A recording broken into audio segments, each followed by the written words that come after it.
Sunday morning drive to work. I was just like, man, it's quiet. I just tail end of my 2 days off, Friday, Saturday. I was like, man, this is quiet out for, it's 5 a.m. Late enough, right? It's usually some action. I don't know what time shift changes at OA Mill, but everybody drives their own car to OA Mill, which is down in the industrial park by the river here. And they always see a bunch of them in the morning, so it looks like Levi. So yeah, meow. What are we doing today? Well, it's Sunday, is my Monday, and we're gonna go grab a heater from Lacombe. Then we're gonna go take it out to Lodgepole. We took out a bunch of stuff. I haven't been videoing any of it. It's just frack stuff. Like, we literally took out, I did 2 trips out there with tanks. Thank you very much. Yeah, I brought 400s from Evergreen here in town, and then took them out. Where were we? On D-High Loop, so that's on the Powerhouse. It's just west of the Lodgepole turnoff on 620. And then I circled back to Drain and grabbed 2 more 400s facing downhill on ice, straight ice. It's like, rule number 1, make sure you don't break them free from its slumber. When it's frozen like that, that is your only life saving, is just be smooth as possible. And I actually stuck around because Dan had to come. He had a T-bed, which is no big deal. He could have decked off and stuffed on, but when you know you're supposed to just double suck and they're already laying down, but they're gapped out, so your chain doesn't fit. So I messed around. I had to pick it up. I couldn't short my chain because I couldn't back up because it was on ice and all the weight's on the back of your trailer. And so I had to just have it teetering on the very back, move in the yard to where there was a little bit of snow, and it was warm. So once you drove over the snow, it was just packed ice, and put them all down. I put it down so the front tank was at the roll again, and then reassess, trying to get enough slack so I can grab all the tank, right? Because if I don't shorten my chains, I can't get them to suck flat. It just sits there teetering. So then Dan came, and I'm like, well, I finished screwing around with mine by the time he showed up, and then he couldn't back up. Like, he literally sucked the tank on the back of his trailer, went to back up, couldn't back up at all, just spun. I'm like, yeah, I'm going to come over here. Since you have a bumper, and I have a bumper, and I'm loaded, not that I had that much weight on the drives, but just enough that the 2 of us, we could back up so we could grab his second tank. And then sent him on his way after I helped him load. And then stuck around not very long. The next truck that was coming, I'm like, he's gonna have the same problem. And just to make sure everything gets done smoothly and stuff is there and no one's late, I stuck around and waited for truck number 3. And did the same things. Like, they were all set up for double suck, but they were gapped out so they could be cleaned, right? So this is the problem. I'm like, everybody's yard right now is a sheet of ice. It's been warm, it's been mild,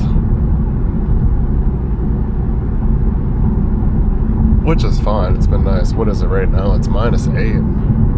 That's nice. So yeah, we'll go out to Lacombe. We grab the heater. We'll take that out. We got a bunch of other guys grabbing pin loads and bullets. Skidded bullets, wheeled bullets, I don't even know, but. And then I guess there's another heater that's out at the Lodgepole rack site, which is just off that band street that goes into Lodgepole there, before the actual turnoff.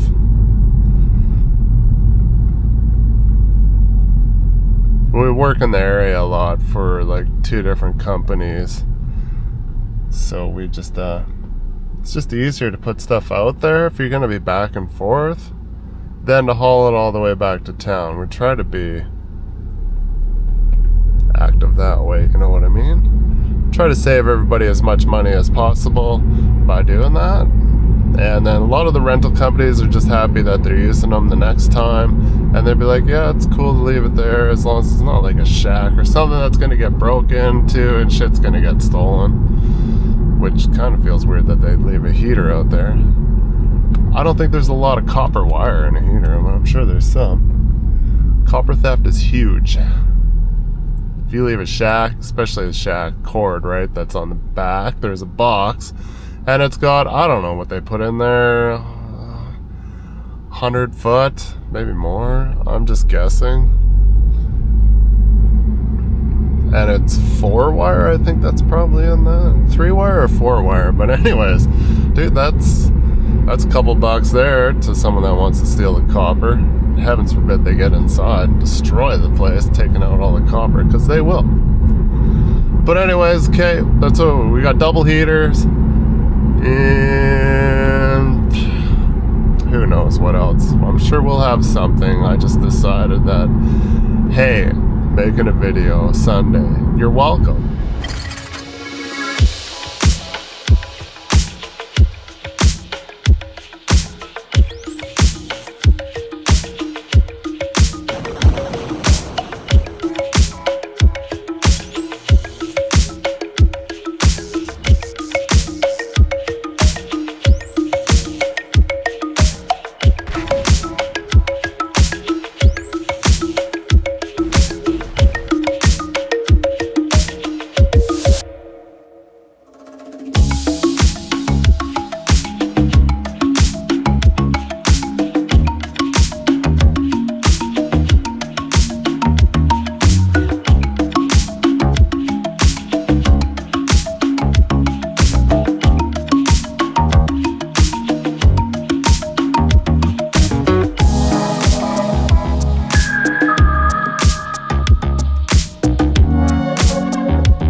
Oh.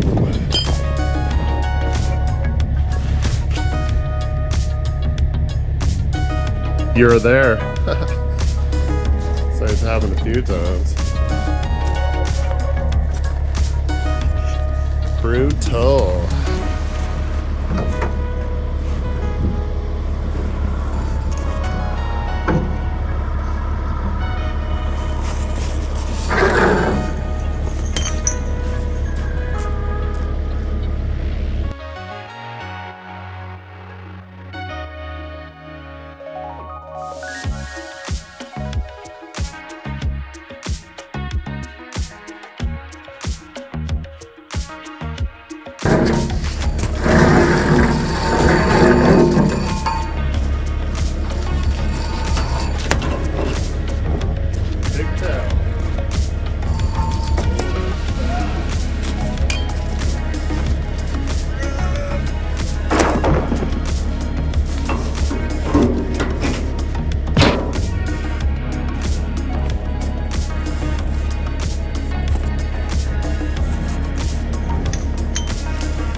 I don't know why I don't just put the pins on the inside before I load, because I have a habit of sucking it up till it lays down on the trailer.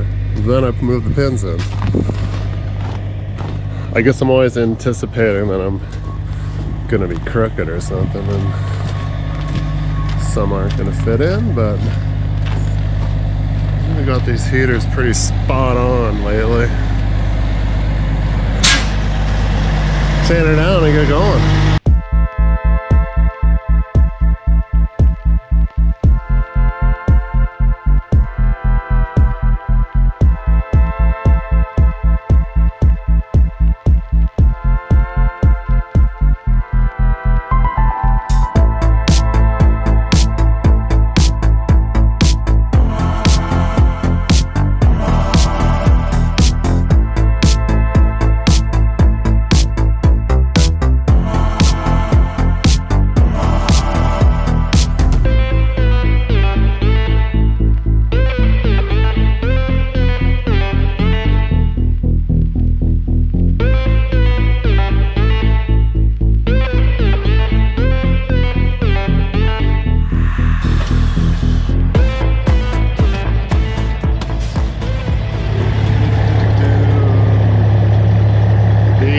Of a sunrise, only because I'm wearing orange sunglasses.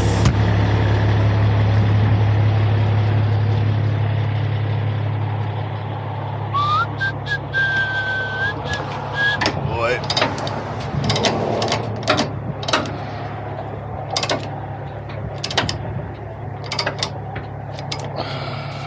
Try not to get ran over.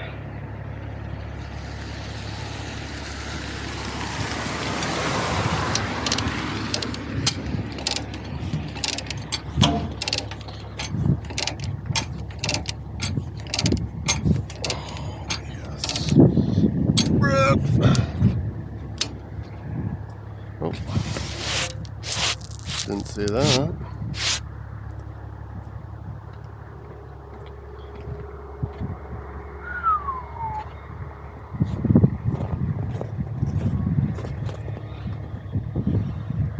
I'd say that leg is creeping down a little.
new set sitting on the floor where I parked. I'm like, yeah, I need to put those on. Here I am. Not on.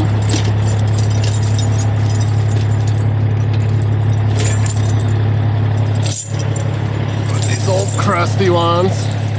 Make her one more day. I've been in here before. It's a good thing you reminded me because I was gonna barefoot her. Get down to the source, kind of like a somewhat of a pit.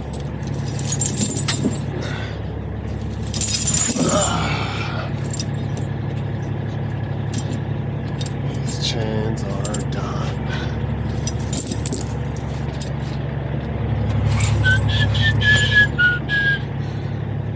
They're all twisted up. Gonna just let them ride dirty.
Alright, what the fuck, man? Low boy 0, 16 to 28 road.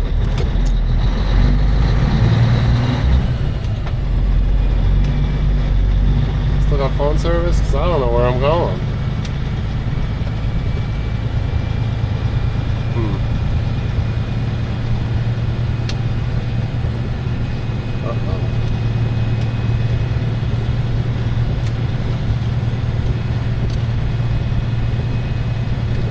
Already took that turn.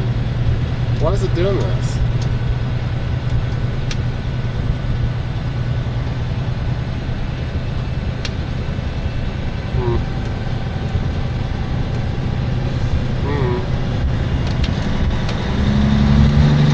Guess I'll just wing it.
Switches back.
was on duty and I unloaded. Hello.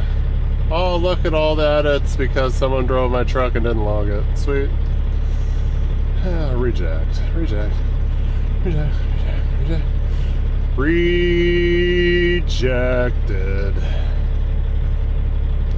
Friday? No, I was off.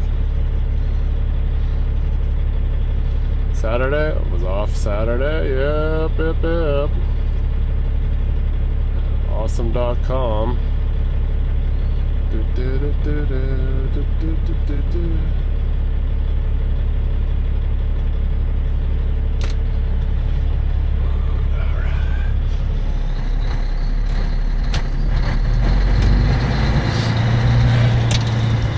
Yeah, give her.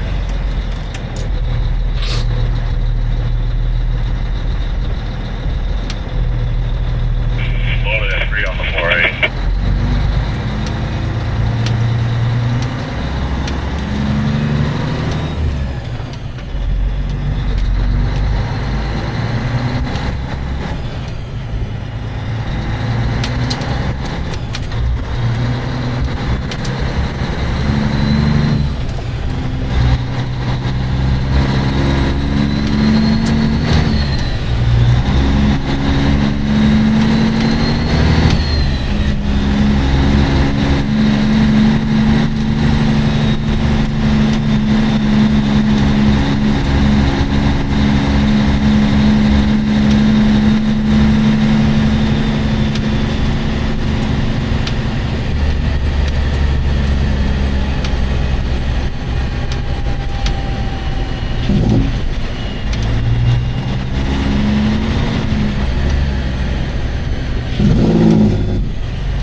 Oh, I slid off the crossing and blew my steer. I'm sure it's happened many times. Hate driving over those things. Or a few times at drilling rigs when they had the farm, the invert farm. And I can't remember if it was me or not, but back in my vac truck days, I tried to get across that and got high centered and ripped the PTO off the bottom of the transmission. Super cool.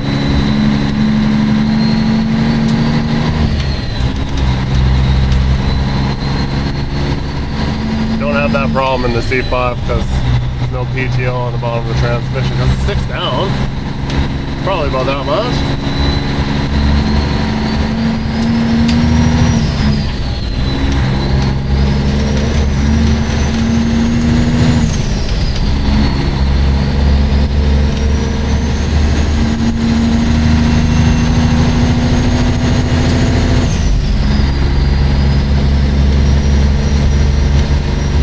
They said they couldn't get pickups up this other road, so we won't try it.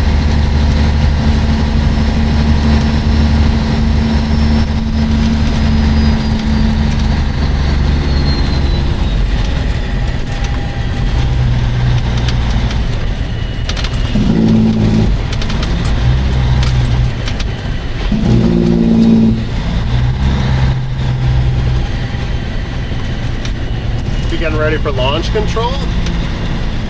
No, there's a backup coming here.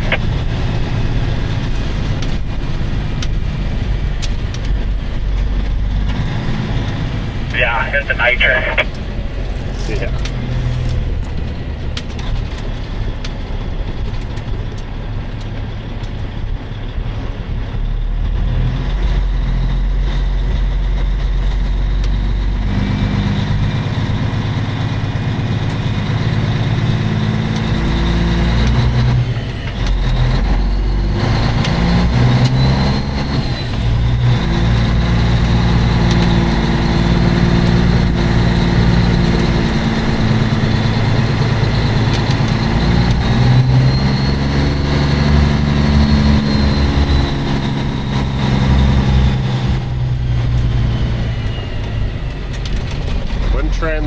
Trade the turning radius of the C5 for nothing.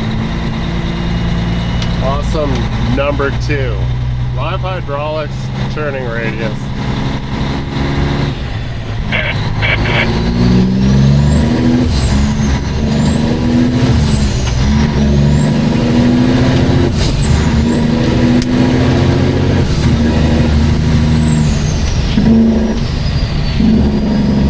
Forgot there was one more gate. Yeah. Boom, right into the gate.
right, superheater. Usually natural gas or propane. Water goes in cold, comes out hot. They are heavy for their footprint, depending on if they have a steel coil inside or if it's stainless. Usually you have to get them. I got a little far ahead, but it doesn't matter for me, but you definitely need to be ahead of the middle axle usually to scale them, or else you'd be overweight on your trailer. They're battery powered to fire. This one doesn't look like it has the hydraulic legs on it. I don't see any. Usually there's a tall tale sign because of the rams. Take this to location now, not the same spot.